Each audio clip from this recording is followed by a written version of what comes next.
কিয়ামতের ঘটনা ঘটার পরে যখন সব লন্ডভন্ড হয়ে যাবে, এবার আল্লাহ তাআলা জীবিত করা আরম্ভ করবেন। আর প্রথমে আল্লাহ যাকে জীবিত করবেন সে হলো ইসরাফিল। জোরে বলেন, প্রথমে যাকে জীবিত করা হবে তার নাম কি? ইসরাফিল। ইসরাফিলকে কেন আল্লাহ প্রথমে জিন্দা করবেন? তাফসীর ইবনে কাসিরের মধ্যে এসেছে, এজন্য আল্লাহ ইসরাফিলকে প্রথমে জিন্দা করবেন কারণ ইসরাফিলের একটা দায়িত্ব বাকি আছে। সেই দায়িত্ব হলো আরেকবার সিংহায় ফুৎকার দেওয়া। আল্লাহ ইসরাফিলকে জীবিত করে বলবেন, ইসরাফিল তুমি দ্বিতীয়বার সিংহায় ফুৎকার দিয়ে তোমার দায়িত্ব সম্পন্ন করো। এবার ইসরাফিল দ্বিতীয়বার সিংহায় ফুৎকার দিবে। দ্বিতীয়বার যখন সিংহায় ফুৎকার মারবে তখন কি হবে? আল্লাহ তাআলা সূরা জুমারের 68 নম্বর আয়াতে বলেছেন, সুম্মা নুফিখা ফীহি উখরা ফাইযা হুম কিয়ামুন ইয়ানদুরুন। অতঃপর দ্বিতীয়বার যখন সিংহায় ফুৎকার দেওয়া হবে, মানুষ তখন কবর থেকে উঠতে থাকবে, কবরগুলো খুলে যাবে। আর সর্বপ্রথম যার কবর খুলে যাবে, সর্বপ্রথম যাকে কবর থেকে উঠানো হবে তিনি আর কেউ নন, আমাদের প্রিয় নবী, নবীদেরও নবী, রাহমাতাল লিল আলামিন মুহাম্মাদুর রাসূলুল্লাহ সাল্লাল্লাহু আলাইহি ওয়াসাল্লামকে আল্লাহ সবার আগে কবর থেকে উঠাবে। আমাদের নবীর দাম মর্যাদা কম না বেশি? এজন্য আল্লাহর নবী বলেছেন, আনা সাইয়্যিদু ওয়ালাদি আদম ইয়াউমাল কিয়ামাহ। আল্লাহ তাআলা আমাকে কিয়ামতের দিন আদম সন্তানের নেতা বানাবেন। ওয়া আনা আউয়ালু মান ইয়ানশাক্কু আনহুল কবর, এবং সর্বপ্রথম যাকে কবর থেকে উঠাবেন সেই ব্যক্তি হলাম আমি। প্রথমে দুনিয়ায় এসেছে আদম, দুনিয়াতে সবার বাবা আদম আলাইহিস সালাম প্রথমে এসেছেন, কিন্তু কবর থেকে উঠানোর সময় আল্লাহ আমাদের নবীকে আগে উঠাবেন। সুবহানাল্লাহ। এরপরে ধাপে ধাপে সব কবর খুলে যাবে, আপনাদের এই খুকসারো কবরস্থানের সব কবর খুলে যাবে। কবর থেকে উঠে মানুষ কিভাবে দৌড়াবে শুনেন এবার আল্লাহ কি বলছেন।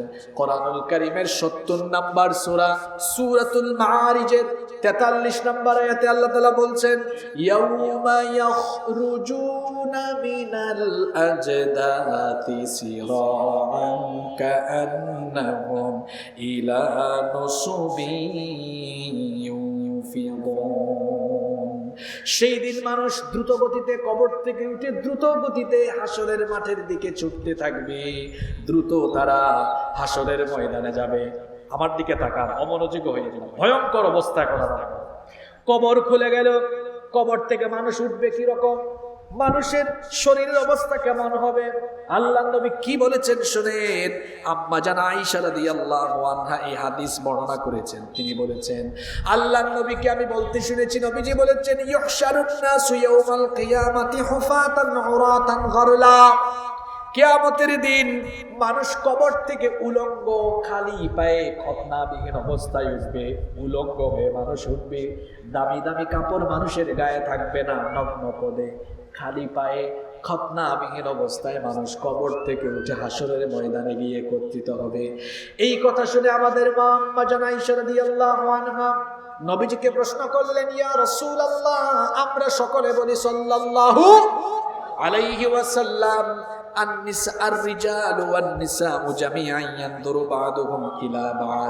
যদি সবাই উলঙ্গ হয়ে হাসরের মাঠে উঠে তাহলে পুরুষ নারী একজন আরেকজনের দিকে কি তাকাবে না? ও গো আল্লাহর নবী, আমার কি তখন লজ্জা লাগবে না? আল্লাহর নবী তখন বললেন, হে আয়েশা শোনো, আল আমরু আশাদ্দু মিন আইয়ানজুরা বা'দুহুম ইলা বা'দ। সেদিনকার পরিস্থিতি এত জটিল হবে, এত মারাত্মক হবে। মানুষ হাসরের ময়দানে যখন দাঁড়াবে, তখন হাসরের ময়দানে বিচারের পেরেশানিতে আল্লাহর সামনে যে মানুষের হিসাব দেওয়া লাগবে, এই চিন্তায়, এই পেরেশানিতে মানুষদের চক্ষু নিচের দিকে দিয়ে তাকাবে, উপরের দিকে তাকানোর ফুরসত মানুষ পাবে না। আল্লাহু আকবার। এইরকম ভয়ঙ্কর পরিস্থিতি সেদিন বিরাজ করবে। মানুষ কাউকে নিয়ে চিন্তা করবে না, নিজেকে নিয়ে সে ভাববে, নিজের চিন্তায় সে থাকবে। মানুষ সেদিন তার স্ত্রী, সন্তান, পিতামাতা, বন্ধু বান্ধব সবাইকে ভুলে যাবে। কারো সঙ্গে কথা বলবে না, কারো দিকে তাকাবে না। কারো সাহায্য সহযোগিতা এগিয়ে আসবে না, সবাই সবাইকে ছেড়ে পালাবে, মানুষ শুধু নিজেকে বাঁচানোর দান্দায় থাকবে।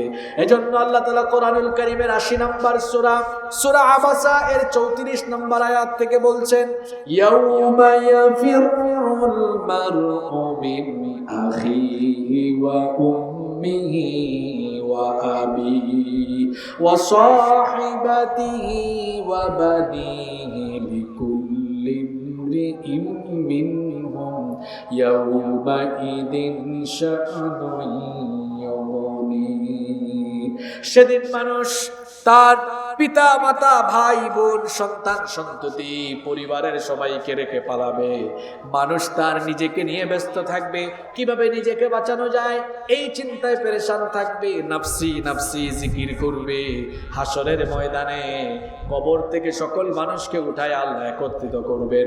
এজন্য আল্লাহ তাআলা বলেছেন, কুল ইন্নাল আউয়ালিনা ওয়াল আখিরিনা লামাজমুউনা ইলা মিকাতিন ইয়াউমিন মা'লুম। হ্যাঁ নবী, আপনি বলুন, প্রথম থেকে শেষ, পূর্ববর্তী পরবর্তী সকলকেই হাসরের ময়দানে একত্রিত করা হবে। কোরআনুল কারীমের 18 নম্বর সূরাতুল কাহাফের 47 নম্বর আয়াতে আল্লাহ বলেছেন, ওয়া হাশরনাহুম ফালাম নুগাদির মিনহুম আহাদা। অবশ্যই সবাইকে একত্রিত করা হবে, কেউ বাদ যাবে না, সবাইকে আল্লাহ একত্রিত করবেন। কবর খুলে যাবে, কবর থেকে মানুষ উলঙ্গ নগ্ন পদে খতনাবিহীন অবস্থায় হাসরের ময়দানে গিয়ে একত্রিত হবে। হাসরের মাঠ কায়েম হয়ে যাবে। সেই বিচারের দিনে তো ভয়াবহ হবে। এখন তো দিন হলো 12 ঘন্টা, 11 ঘন্টা কখনো হয়, 13 ঘন্টাও হয়, রাতও 11, 12, 13 হয়। কিন্তু হাসরের দিন কত লম্বা হবে শোনেন। আল্লাহর নবী বলেছেন, কানা মিকদারুহু 50 আলফা সানা। হাসরের দিন হবে 50,000 বছর লম্বা। আল্লাহু আকবার! কত বছর? জোরে বলেন, কত বছর? হাসরের দিন হবে 50,000 বছর লম্বা। আর পরিস্থিতি এত ভয়াবহ হবে, আমার বাবারা, আমার ভাইয়েরা শোনেন, এই যে সূর্য 9,30,00,000 মাইল দূরে, হাসরের দিনে, বিচারের দিনে এই সূর্য মানুষের মাথার একেবারে নিকটবর্তী হয়ে যাবে। মানুষের মাথার নিকটবর্তী হয়ে যাওয়ার কারণে পাপি তাপি গুনাহগারদের মাথার চান্দি ফেটে যাবে, জমিন তামায় পরিণত হয়ে যাবে, হাসরের ময়দান তামা হয়ে যাবে, মাথার চান্দি ফেটে মগজগুলো উতরাতে থাকবে। এই ভয়ঙ্কর পরিস্থিতি বোঝানোর ভাষা আমার কাছে নাই। একটা দৃষ্টান্ত যদি দেই, চুলায় যখন ভাত রান্না করা হয়, পানি গরম হয়ে গেলে চাল যেমন উতরাতে থাকে, সূর্যের প্রখর তাপে গুনাহগারদের মাথার চান্দি ফেটে মগজগুলো উতরে উতরে উতরে উতরে গলে গলে বেয়ে বেয়ে পড়তে থাকবে। মানুষেরা এত বেশি ঘামাবে। আজকেও তো আপনারা ঘামাচ্ছেন, আমিও ঘামাচ্ছি, কিন্তু হাসরের ময়দানে প্রত্যেকেই তার গুনাহ অনুযায়ী, কেউ হাঁটু পর্যন্ত, কেউ কোমর পর্যন্ত, কেউ গলা পর্যন্ত, কেউ আবার তার বেশি ঘামের মধ্যে সাঁতরাতে থাকবে। পিপাসার যন্ত্রণায় কাতর হয়ে গিয়ে জিহ্বাটা মুখের ভেতর থেকে বের হয়ে ঝুলে কলিজা একেবারে নাভি পর্যন্ত ঝুলে থাকবে। গোটা হাসরের ময়দানে বিভৎস এক পরিস্থিতি বিরাজ করবে। 50,000 বছর দাঁড়িয়ে থাকতে থাকতে মানুষেরা পেরেশান হয়ে যাবে, দিশেহারা হয়ে যাবে, হয়রান হয়ে যাবে। লোকেরা এবারে যাবে আমাদের বাবা পৃথিবীর প্রথম মানুষ এবং প্রথম নবী সাইয়্যিদিনা আদম আলাইহিস সালামের কাছে গিয়ে বলবেন, বাবা আদম, আপনি পৃথিবীর প্রথম মানুষ, আপনাকে আল্লাহ নিজের হাতে বানিয়েছেন, আপনার ভেতরে আল্লাহ নিজেই রূহ ফুঁকে দিয়েছেন, আপনি আল্লাহর কাছে দোয়া করেন তিনি যেন বিচার শুরু করে দেন, হাসরের ময়দানে তিনি যেন বিচার আরম্ভ করেন। 50,000 বছর দাঁড়িয়ে থাকতে থাকতে আমাদের আর সহ্য হয় না। বাবা আদম আলাইহিস সালাম তখন বলবেন, আমার বাবারা আমি পারবো না, কারণ আমি নিষিদ্ধ গাছের ফল ভক্ষণ করেছিলাম, জানি না আমার রব আজ আমার সাথে কি আচরণ করেন, আমি পারবো না, চলে যাও আমার ছেলে নূহের কাছে।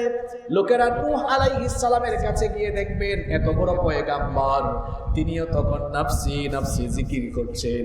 লোকেরা গিয়ে বলবে আপনি আল্লাহর কাছে দোয়া করেন, আল্লাহ যেন বিচার আরম্ভ করেন। তিনি বলবেন আমি পারবো না, কারণ আমি আমার উম্মতের জন্য দোয়া করেছিলাম, জানি না আজ আমার রব আমার সঙ্গে কি আচরণ করেন, আমি পারবো না, চলে যাও জাতির পিতা ইব্রাহিম আলাইহিস সালামের কাছে।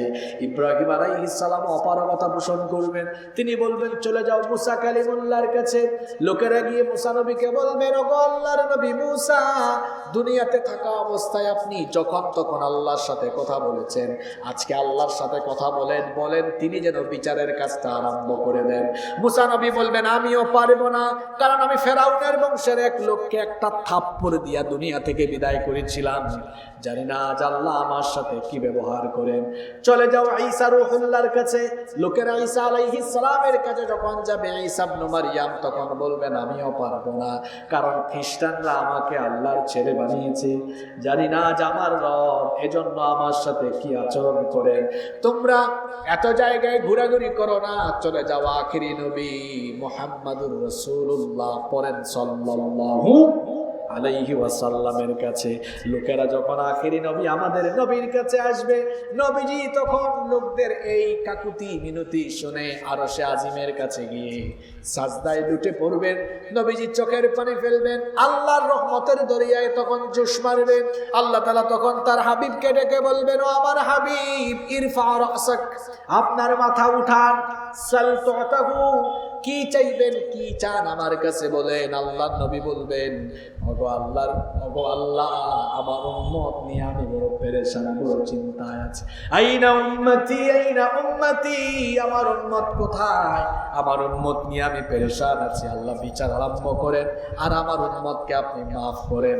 আল্লাহ তাআলা তখন বলবেন ও নবী, আপনার উম্মতের যে সকল ব্যক্তিদের অন্তরে সরিষা পরিমাণ ঈমান আছে, আজকে তাদের জন্য শাফায়াত করার সুপারিশ করার সুযোগ আমি আপনাকে দিয়ে দিলাম। আল্লাহ সেই সুপারিশ আমাদেরকেও নসিব করে দিয়েন, বলে না আমিন। আল্লাহর নবীর সুপারিশে বিচার আরম্ভ হবে হাশরের ময়দানে। পাপী তাপীদের ভয়ের চোটে কলিজা গলার কাছে চলে আসবে, এজন্য আল্লাহ তাআলা কোরআনে কারিমে বলেছেন ওয়া আনযিরহুম ইয়াওমাল আজিফাতি ইযিল কুলুবু লাদাল হানাজিরি কাযিমিন।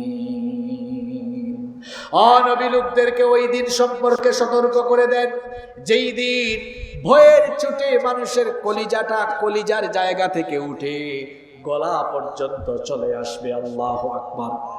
পরিস্থিতি এমন হবে, আল্লাহ সূরা নাজিয়াতের মধ্যে বলেছেন কুলুবুন ইয়াউমাইযিন ওয়াজিফাতুন আবসারুহা খাশিআ, মানুষের অন্তর কেঁপে উঠবে, পাপী তাপীদের অন্তর কেঁপে উঠবে, দৃষ্টি নিচের দিকে চলে যাবে, অবনত হয়ে যাবে।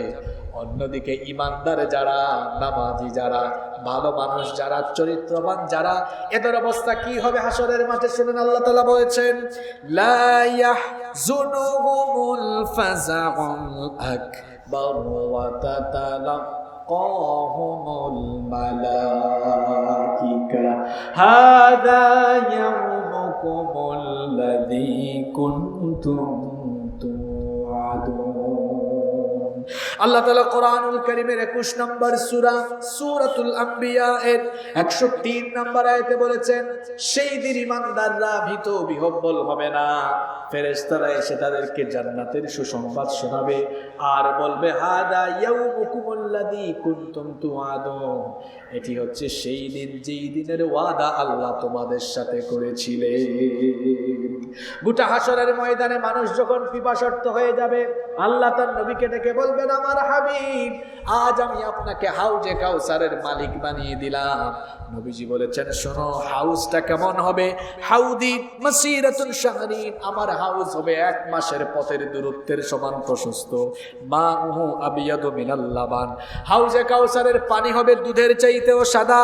ওয়ারিহুহু আতয়াবু মিনাল মিস্ক, এবং এর ফ্লেভারের সেন্ট সুগন্ধ হবে মিশকে আম্বরের সুগন্ধির চেয়ে আরো সুগন্ধিযুক্ত। আর এই হাউজে কাউসারের পানি এটা হবে এমন, মান শারিবা মিনহা ফালা ইয়াদমাউ আবাদা, হাউজে কাউসারের পানি যে ব্যক্তি একবার পান করবে তার গোটা জীবনের তৃষ্ণা নিবারণ হয়ে যাবে। আল্লাহর নবীকে আল্লাহ হাউজে কাউসার দান করবেন। নবীজি বলেছেন, আসমানে যতগুলো তারকা আছে এর চাইতেও বেশি হাউজে কাউসারের পেয়ালা আল্লাহ আমাকে দান করবেন, আর আমি আমার মায়ার উম্মতদেরকে সেদিন হাউজে কাউসার বিলাতে থাকবো। আল্লাহ তাআলা আমাদেরকে হাউজে কাউসার নসিব করে দিয়েন, বলেন আমিন। শেষ পর্যায়ে চলে এসেছি, শুনেন। এবার বিচার আরম্ভ হবে হাসরের মাঠে। বিচার আরম্ভ হবে মিজানের ভিত্তিতে, মিজানের মাধ্যমে, অর্থাৎ দাঁড়িপাল্লার মাধ্যমে আল্লাহ তাআলা বিচার করবেন। এজন্য আল্লাহ তাআলা কোরআনুল কারীমের 21 নম্বর সূরা সূরাতুল আম্বিয়া এর 47 নম্বর আয়াতে বলেছেন, ওয়া তাদাউল মাওয়াজিনাল কিসতা লিয়াউমিল কিয়ামাতি ফালা তুযলামু নাফসুন শাইআ। আল্লাহ তাআলা বলছেন, সেদিন কিয়ামতের ময়দানে আল্লাহ বিচারের মানদণ্ড স্থাপন করবেন, কারো উপরে জুলুম করা হবে না। আল্লাহ হলেন ন্যায় বিচারক, আল্লাহর বিচারের ভিতরে কোনো জুলুম নাই। কিন্তু আমরা মানুষের মধ্যে স্বার্থপরতার গুণ আছে না নাই? এজন্য দেখা যায় মাঝে মাঝে আমরা বিচার করতে গিয়ে অবিচার করি, এমন অবিচার আমরা করি। মাঝে মাঝে দেখা যায় নিরপরাধ মানুষগুলোকে প্রহসন করে অপরাধী বানিয়ে জেলখানার ভেতরে রেখে দেওয়া হয়, আর অপরাধীগুলোকে জেলখানার ভেতর থেকে বাহিরে ছেড়ে দেওয়া হয়। যে সমাজে, যে রাষ্ট্রে চোর ডাকাত জেলখানার বাহিরে বুক ফুলিয়ে চলাফেরা করবে, আর আল্লাহওয়ালা মানুষ, ভালো ভালো মানুষরা জেলখানার ভেতরে থাকবে, বুঝতে হবে ওই সমাজে, ওই দেশের মধ্যে বিচার নাই, সুবিচার নাই, সেখানে স্বৈরাচারী কায়দায় মানুষের উপরে অবিচার চলে। এরকম অবিচার তো এখন পৃথিবীতে নাই। জি, এত আসতে বলছেন কেন? আসে। আবার আপনি জোর করে আপনার দেশের উপর টাইনা নিয়ে আসেন। আমি কোন দেশের নাম বলি না, আমি শুধু কুরআন আর হাদিস বলেছি। কিছুদিন আগে সিলেটে এক জায়গায় ওয়াজ চলে ফেরাউনের, একজন ডান দিক থেকে নোটিশ দিয়ে বলে, হুজুর এই সূরাটা বাদ দিলে ভালো হইতো না। আমি বললাম কেন? কয় আসলে পরিস্থিতি সুবিধার না। আমি বললাম, ফেরাউন তো ছিল মিশরে, মিশরের পরিস্থিতি আপনি আপনার দেশে জোর করে টাইনা নিয়ে আসছেন। কি বলেন? এরকম অনেক মানুষ আছে না নাই? অনেক জিনিস তার নিজের উপরেই নিয়ে নেয়। তো আপনি যদি নিজের উপর, নিজের কাঁধে নিজেই নিয়ে দেন, মানুষ বুঝবে এইটার সাথে আপনার মিল আছে। আপনি নিজে নিজে নেন কেন? এটা আপনার নিজের দোষ। আমার বাবারা, ভাইয়েরা, বলছিলাম আল্লাহ তাআলা কিয়ামতের দিন বিচার করবেন মিজানের ভিত্তিতে।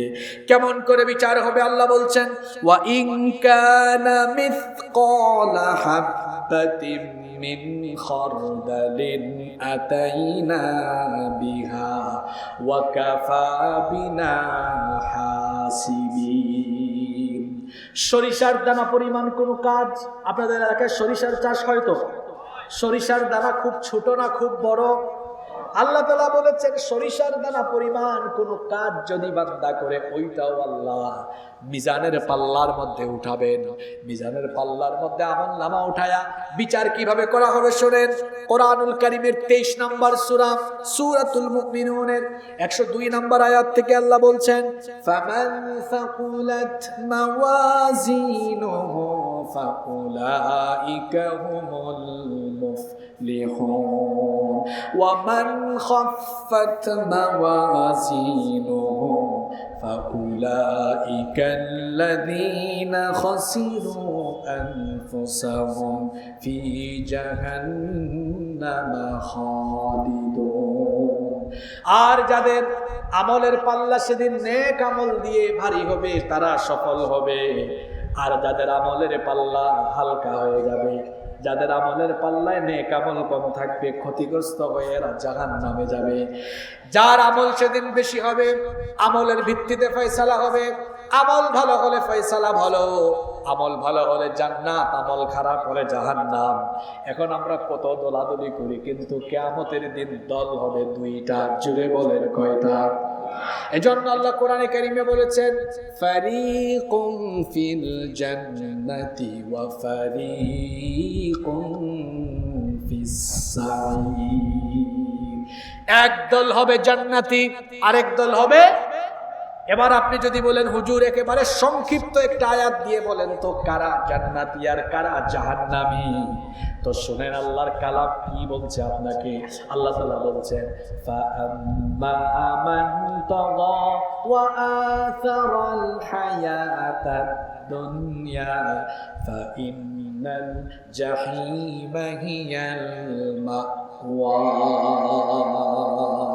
পৃথিবীতে যারা আল্লাহর সাথে সীমালঙ্ঘন করেছে, ও আথারাল হায়াতাদ দুনিয়া, এবং আখিরাতের উপরে দুনিয়ার জীবনকে যারা বড় মনে করে দুনিয়ার জীবনকেই প্রাধান্য দিয়েছে, ফাইন্নাল জাহিমা হিয়াল মাওয়া, জাহান্নাম হবে তার ঠিকানা। তাহলে জাহান্নাম থেকে আমরা বাঁচতে চাই কি চাই না? জাহান্নাম থেকে বাঁচতে হলে আল্লাহর দেওয়া সীমারেখা মানতে হবে, আল্লাহর আইন মানতে হবে। আল্লাহর বিধান মানার জন্য আল্লাহ একটা কিতাব দিয়েছেন, কিতাবের নাম কি? এই কিতাবের রঙে রঙিন হয়ে জীবন সাজাতে হবে। একদিনের ওয়াজে আমি আপনার জীবন বদলাতে পারবো না। শুধু বললাম হাসরের ময়দানে তারাই বেঁচে যাবে যারা কোরআনময় জীবন গঠন করবে। সারা জীবন এই কোরআনের সাথে সম্পর্ক রাখার দরকার আছে না নাই? আল্লাহর নবী বলেছেন, মান জাআলা আমামাহু কাদাহু ইলাল জান্নাহ, যে ব্যক্তি কোরআন গ্রহণ করে কোরআনের রঙে রঙিন হবে, কোরআন তাকে জান্নাতে নিয়ে যাওয়ার জন্য সুপারিশ করবে। ওয়া মান জাআলাহু খালফাহু কাদাহু ইলান নার, আর কোরআন যে জীবন থেকে বাদ দিবে, কিয়ামতের দিন কোরআন ওই ব্যক্তির বিরুদ্ধে দাঁড়াবে। আমরা সবাই কোরআনের সুপারিশ চাই কি চাই না? আরো জোরে বলেন, চাই কি চাই না? যদি আমরা কোরআনের সুপারিশ চাই আর কোরআনের রঙে রঙিন হয়ে কোরআনের বিধান মেনে আল্লাহর সামনে দাঁড়াবো এই ভয় করে, আমরা যদি নফসের গোলাম না হয় আল্লাহর গোলাম হতে পারি, তো আল্লাহ কি সুসংবাদ দিচ্ছেন শোনেন। ওয়া আম্মা মান খাফা মাকামা রাব্বিহি ওয়া নাহান নাফসা আনিল হাওয়া ফাইন্নাল জান্নাতা হিয়াল মাওয়া। অতএব যে ব্যক্তি রবের সামনে দাঁড়িয়ে হিসাব দেওয়া লাগবে, বিচার হিসাব দেওয়া লাগবে, এই ভয় রেখে নফসের গোলামি ছেড়ে দিয়ে দুনিয়ার জীবনে জীবন পরিচালনা করবে যারা, জান্নাতের মেহমান হয়ে যাবে তারা। তাহলে নফসের গোলাম হবে না আল্লাহর গোলাম হবে? আজান হয়েছে, মন চায় ফজরের সময় একটু ঘুমাই, তো আপনি মনের কথা মতো তখন কি নফসের গোলামি করে ঘুমায়া থাকবেন, না আল্লাহর গোলামি করে আল্লাহর কথা মতো নামাজে যাবেন? যদি ঘুমায়া থাকেন আপনি আল্লাহর গোলাম না নফসের গোলাম? জোরে বলতে হবে। আমি তো গরমের মধ্যে ওয়াজ করি, আমি টায়ার্ড হওয়ার কথা, আবার খুব টায়ার্ড হয়ে গেছেন আপনারা। যদি ঘুমায়া থাকেন আপনি আল্লাহর গোলাম না নফসের গোলাম? আর নামাজে চলে গেলেন কার গোলাম? জান্নাত, হাসরের ময়দানে বিচার করে আল্লাহ জান্নাত দিবেন। নফসের গোলাম হলে না আল্লাহর গোলাম হলে? এখন জোহরের আজান হয়েছে, এই জোহরের নামাজে যদি আমি শামিল হতে পারি, আমি কার গোলাম? শামিল হতে না পারলে আমি শয়তানের গোলামি করলাম, আমি আমার নফসের গোলামি করলাম। গান বাজনার আয়োজন হবে, সেখানে আমি গেলাম, আমার মন চাইলো চলে গেলাম, নফসের গোলামি করলাম। কোরআনের মাহফিল হলো, আমি চলে আসলাম, তাহলে বোঝা গেল আল্লাহর গোলামির জজবা আমার ভেতরে আছে। কোরআনের মাহফিল হলো, আমি বাধা দিলাম, বোঝা গেল আমি শয়তানের খাস মুরিদ হয়ে আমি বসে আছি। আল্লাহর জান্নাত কি মামু বাড়ি নাকি? এত সহজ নয়। নিজেকে আল্লাহর গোলাম বানাতে হবে, গোলাম গোলামের মতো থাকতে হবে। কার মতো থাকবে? জোরে বলেন, জোরে বলেন। আপনার এলাকায় আমি আগামীবার আসলেও কি না আসলেও কি, আমাকে তো সত্য কথা বলতেই। কোরআন এটা কার কিতাব? জোরে বলেন, জোরে বলেন, জোরে বলেন। যে জমিনে বসে আছেন জমিনটা কার? কোরআন কার? আমরা কার? তো জমিনের উপরে, আল্লাহর জমিনের উপরে আল্লাহর কোরআনের কথা হবে। আমি আপনি, আমাদের পরিচয়, আমরা কার গোলাম? আল্লাহর জমিনের উপরে আল্লাহর কোরআনের কথা হবে, আল্লাহর গোলাম। এটার জন্য পারমিশন দেওয়া লাগবে। জোরে বলেন। যারা আজকে বিভিন্ন জায়গায় বসে এই কাজ করছেন, অপেক্ষা করুন, আল্লাহকে ভয় করুন। যতটা বেইনসাফি আল্লাহর কিতাবের সঙ্গে করছেন, বেয়াদবি করছেন, ফেরেশতা এমন পিটান পিটাবে, ভালোমতো সাইজ হয়ে যাবে, বাহাদুরি চলে যাবে আপনার। এক সেকেন্ডের ভরসা আছে? এক শিল্পী স্টেজে গান গেয়েছিল, এক সেকেন্ডের নাই ভরসা, ওই স্টেজে মরে গেছে। এত বাহাদুরি করেন কেন আপনি? হ্যাঁ, বিকেল বেলা আপনার মরণ হয়ে যেতে পারে। কিসের বাহাদুরি, কিসের বড়াই আপনার? আপনার পরিচয়, আল্লাহ তো বলেছেন আমি মানুষ বানিয়েছি। কেন বানিয়েছি? খালাকতুল জিন্না ওয়াল ইনসা ইল্লা লিয়াবুদুন, গোলামের জন্য বানিয়েছি। গোলাম গোলামের মতো থাকবে, আপনি গোলাম না, গোলামের ঘরের গোলাম। আপনার বাপ কার গোলাম? বাপ দাদা 14 গোষ্ঠী কার গোলাম? গোলামের ঘরের গোলাম। আল্লাহর কিতাবের আলোচনা হবে, তুমি আল্লাহর গোলাম হয়ে মালিকের উপরে খবরদারি চালাও, মালিকের কিতাবের উপরে খবরদারি চালাও, আল্লাহকে তুমি ভয় করো, নইলে আল্লাহর পাকড়াও থেকে বাঁচতে পারবা। আমি কোনো বিদ্বেষ নিয়ে কোনো কথা বলছি না, আমি যতটুকু কথা বলছি আল্লাহ দ্বীনের খাতিরে বলছি, আল্লাহর কোরআনের কথা বলছি। এই যে সোয়া 1 ঘন্টা 1.5 ঘন্টা যতগুলো কথা বলেছি, কোরআন হাদিসের বাহিরে একটা কথাও বলেছি? আমার ভাইয়েরা, পৃথিবী আমাদের আসল ঠিকানা। কিয়ামতের ময়দানে আমরা সবাই দাঁড়াবো, বিচারের মুখোমুখি আমরা প্রত্যেকেই হব। দুনিয়াতে আমরা যেমন তেমন বিচার করে ফেলি, নিরপরাধীকে আমরা অপরাধী বানাইতে পারি পাওয়ার দিয়ে, অপরাধীকে নিরপরাধী বানাতে পারি। হাসরের ময়দানে এগুলো চলবে, আমলের ভিত্তিতে ফয়সালা হবে। এই দুনিয়াতে আল্লাহ আমাদেরকে আমলের জন্য পাঠিয়েছেন, আল্লাহর গোলামের জন্য পাঠিয়েছেন। এজন্য আসুন আল্লাহর গোলামি করে নিজেদেরকে আল্লাহর খাঁটি গোলামে পরিণত করি, কোরআনের রঙে রঙিন হয়ে নিজেদেরকে আমরা কোরআনের আলোয় আলোকিত করি। তাহলেই আমরা দুনিয়ায় যেমন সম্মানিত হব, আখিরাতে আল্লাহর কাছ থেকে নাজাত পাবো, মুক্তি পাবো ইনশাআল্লাহ।